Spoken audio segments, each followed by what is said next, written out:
Bumaba na ang bilang ng mga pamilyang pansamantalang nakatira sa evacuation centers ayon sa Office of the Civil Defense Region 2. Bagamat wala namang bagyo na nakikita ang pag-asa, patuloy pa rin ang ginagawang monitoring ng OCD Region 2 dahil sa posibilidad na dadami ang mararanasang pag-ulan dahil sa amihan. Si Almar Forzuelo magbabalita.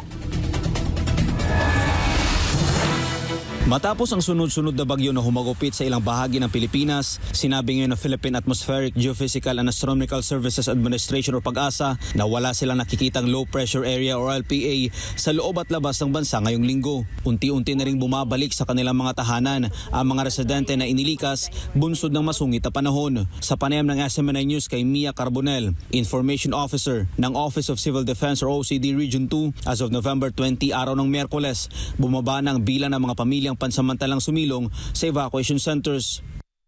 Bumaba na po yung number of families na nasa loob po ng ating mga evacuation centers na nananatili pa rin bukas sa mga apektadong pamilya.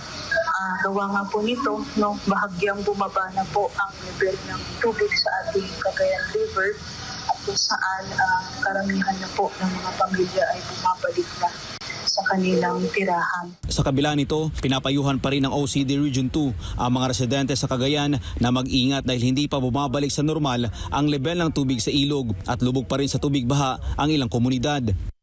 From Office of Civil Defense, iba yung pag-iingat pa rin po sa mga nagpunuwi na sa kanilang tirahan para magkumpuni pansamantala sa mga nabaha o maglinis sa kanilang komunidad.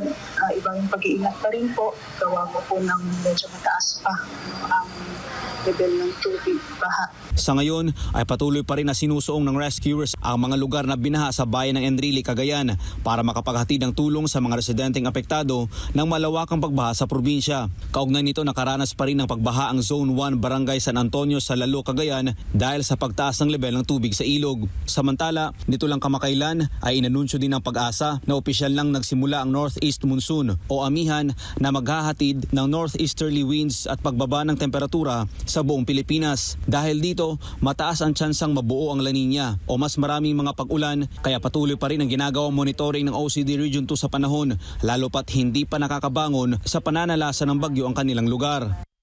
Still continuous po yung monitoring natin ng weather situation through DOST PAGASA and also yung dissemination natin ng weather information and advisories sa ating mga local DRMOs. And yung sa evacuation centers nila, sir, ipinaghahanda po na rin yung mga local DRM councils na panatilihin na rin nilang ready yung kanilang mga evacuation centers and continuous provision po ng 24/7 emergency response ng kanilang AORs, lalo na po yung mga local DRM councils. Yung ating mga stockpiling and also nire-ready po ulit and nire-replenish po natin and still pa rin ongoing po ang ating response action po pa rin dito sa daan ng mga bagyo.